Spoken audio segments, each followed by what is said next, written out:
What it is, what it do, cyber world. It is your girl, the one, the only, Ash Said It. AshSaidIt.com, AshSaidIt.com. Welcome to the Ash Said It Daily Podcast Show. I appreciate you guys for all of your love and support. Over 1,700 episodes and 500,000 streams worldwide.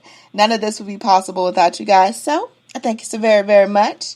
And yes, we are well into the summer months, darling. It is getting heated up, but I know some of my moms out there are still trying to figure out this whole COVID thing and this whole working thing and this whole stress thing. So I got a special guest today. This is an entrepreneur. She's a wife, a mom, a pediatrician, now an author. Her new book, The Working Mom Blueprint, Winning at Parenting Without Losing Yourself. The undoubtedly talented, the crazy superwoman herself, Whitney Casares. Hey, Whitney. Hey, thank you so much for having me. Oh, thank you so much for joining us. I know, like, with all these titles and with all your responsibilities, you know, I know that your time is very limited, so I appreciate you coming through today. Absolutely. I want to make sure that we're helping all those moms out there to really feel like they're thriving in motherhood, right? Not just surviving. Yes. I mean, and I'll talk a little bit later. I've got a couple of girlfriends who actually gave birth during pandemic, so it's been crazy. It's been absolutely crazy. But to start things off, what does it mean to be a working mom? Yeah, you know, I think we know in the United States that so many moms are doing labor in their homes, in careers, you know, at the actual office or the Zoom call. But also they're doing all of this labor that goes unnoticed and unpaid in their homes with their kids. And so I really consider all moms working moms. Yeah. And some of us get paid in cash, you know, and some of us don't. Society has a different definition, I think, which would be people who are more, you know, in the actual workplace. But all moms are working moms. And all moms, I think, in the modern world kind of have this inner conflict that comes up for them where they really have pursuits that are their own, that are maybe professional or ways they want to contribute to the world. But then they also want to be really in it with their kids and be present and have good connection with them. And a lot of times moms find that then their own personal self, they get kind of lost in the way, you know. They get lost in the meantime. And I definitely found myself there for sure with my first daughter as I started on my motherhood journey. Imagine that. So what was the big inspiration behind writing this book for other women? Well, I really wanted moms to have a framework for how they could decide where to place their time and their energy throughout the day, throughout the week, throughout their lives. I wanted them to be able to have kind of a North Star so that when they get to their 80th birthday party and people are cheersing them and saying, like, well done, that the things that people say about them are what they actually want them to say, you know, that they feel like they can live a life that is mission filled. And so many times we feel like we're just juggling it all. But like my friend Denise Hamilton says from Watch Her Work, some of the balls that we juggle are rubber and they don't matter at all if we let them drop. And some of them are glass, you know. Some of them are like those relationships with our kids and our own self-care. Those are ones we really can't let drop, but sometimes we treat them all as equal. So the book was really about helping moms to navigate and figure out which are the glass balls for themselves and which are the ones that are rubber that they need to just let fall or pass off to somebody else. Oh, gosh. Now, as you know, and the world knows, COVID-19 has just changed and just flipped everything upside down, inside out. What are your suggestions for moms that are struggling to deal with their emotional stress and then also helping their children deal with the emotional stress of the past year? Yeah. I mean, I think the biggest thing is just slowing down, right? So taking a beat from this year to say, like, the one silver lining was we couldn't be as out there crazy, doing all the things, shuffling our kids to and fro, right? So to slow it down enter back into the world and remember, okay, what are the things that actually bring you joy during the day?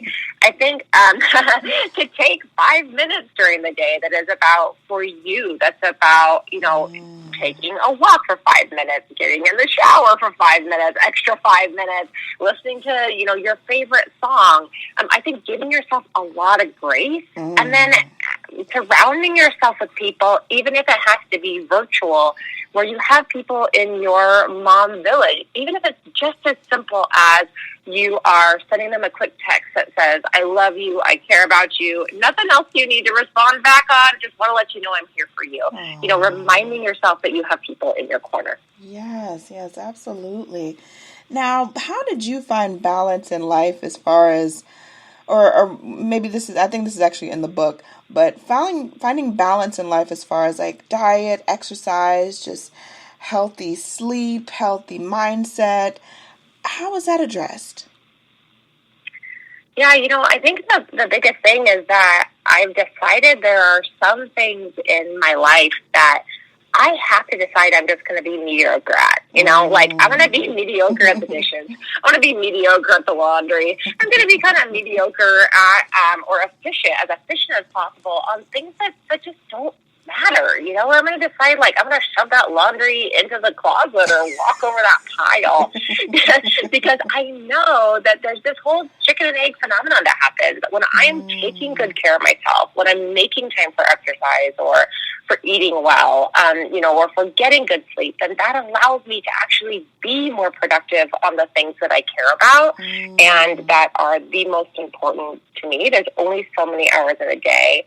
I also think the other thing is just flipping the script kind of on exercise and diet and making it less about a punishment for ourselves as moms and about body image and more about what are things I can do for exercise and for nutrition that actually fuel me and give me the energy that I need. We have a whole thing in America in terms of our body image as women that, exercise is about fitting into a size 0 jeans, right? It really shouldn't be about that. It should be about getting those endorphins going and feeling really good.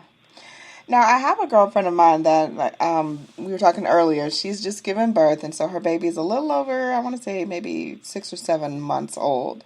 And unfortunately, because of the pandemic and because of everything that's gone on, where she is right now, she doesn't have a lot of support. There's not a lot, her family and stuff is very far from her. And so, unfortunately, she's really contemplating finding a daycare.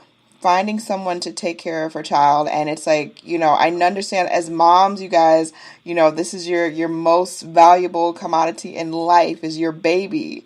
And she's really struggling to figure out the daycare type of situation, or maybe if she should, move back to where there are family and friends closer. So what advice would you offer to a woman of that nature that is dealing with the crisis of finding the right daycare? Yeah, I want to give my heart to those people because I've been there myself over and over again. It is true. You care about your children so much, and you want people who are surrounding them that love them as well. In the book, I actually do outline, what to look for in a childcare center, specifics to look for to make sure that it provides quality care and that it's safe for your child.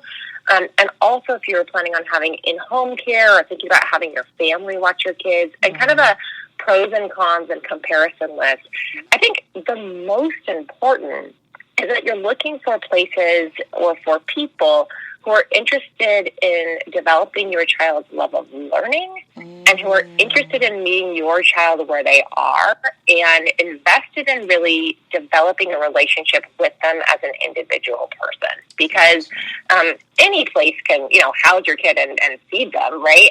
Most places are going to keep your child safe as long as they're, have the correct accreditations and all of that. But it's really about relationship building with your child and helping them develop a real love of learning and of exploring their world.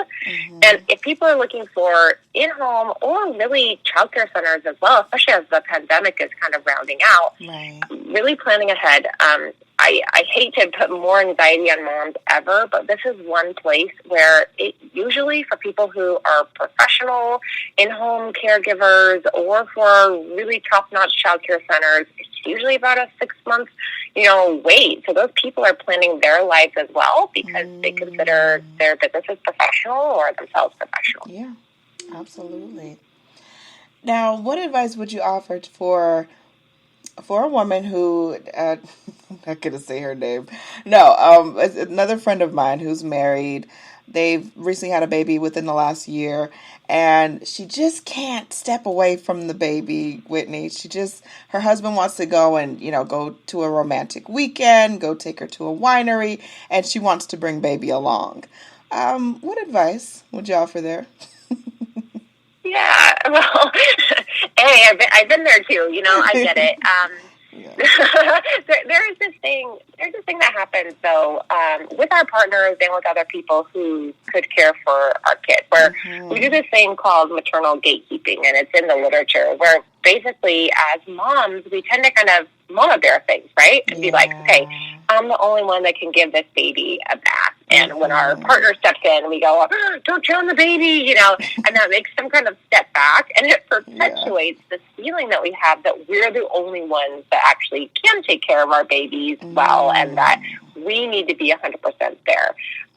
So in terms of having a partner care for your baby, so you can maybe step away by yourself to go do whatever it is you want to do, go have coffee with a friend or whatever. I would just encourage that the way to build equity within a parenting partnership for people who have partners is to let that partner be as responsible and in charge as possible from the very beginning, to take a giant step back and to let them do it their way. And then in terms of going away with your partner or a significant other or a friend and completely leaving, just knowing your baby actually will do better if they have a whole village of people that they can count on or that they know. We were not meant to do this as, lone cowboys. We were meant to do this in community, and that your child will actually benefit from all those other perspectives that person brings.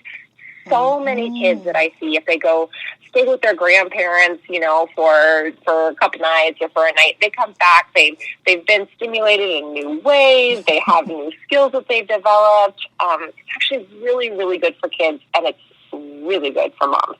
I agree. It does. It takes a village. It absolutely takes a village to raise a child. So I absolutely agree with that. Whitney, thank you so much for joining us today. We appreciate you so much. And yeah, for sure. It was my pleasure. And just for all the moms out there, I want to say I know this has been a difficult year, and that there has been so much stress. Just remembering to give yourself grace and to be that good, positive coach for yourself. That's probably the most important thing you can do, is to have self-compassion this year and as we move into a new year, hopefully post-pandemic. Absolutely. Whitney, where can people go and get the book? You can get the book wherever books are sold. Probably Amazon is the easiest place. And then you can find more out about me at modernmommydoc.com. We have an online community. We have blogs. We have all kinds of resources for moms. And then I hang out all the time on Instagram at modernmommydoc. All right. We love that. Much more success, Whitney. I know that you're going to be back with more stuff because I know that you guys are cooking up some stuff in the background, and there's going to be some more announcements in the coming months, so you have to come back. We're putting that out there. Always. I appreciate you guys. Thank you so much for all of your love and support. Keeping in mind, anyone to tell you that you can't do what you want to do. You look them square in the face. You tell them, don't believe me. Just watch. Watch what I do. Watch me make it happen. Watch me make history. That's what we're doing this for, the history books. Social media is nice, but real life is so much better. Until next time, you guys.